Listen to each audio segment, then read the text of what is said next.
আচ্ছা মা, বলো তো, জীবনে প্রবাহ কিভাবে ধরে রাখা যায়?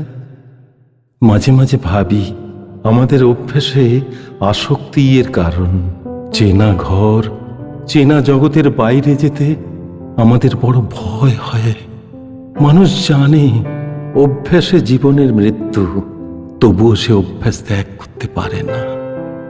তাই তো জীবন প্রবাহ হারায়, আর তখনই জমতে থাকে বিষাদ আর যন্ত্রণার শ্যাওলা। মা, আমার তো কিছুরই অভাব নেই, তবু বুকটা কেন এত শূন্য বলো তো? মালবিকা বুকে হাত বুলিয়ে দেয়, কিন্তু যন্ত্রণাটা বারে বারে ফিরে আসে। আমি ভালো নেই মা, ক্রমশ বিষাদের ছায়ায় আবিষ্ট হয়ে যাচ্ছি। কেমন যেন নিজেরই পাতা যন্ত্রণার জালে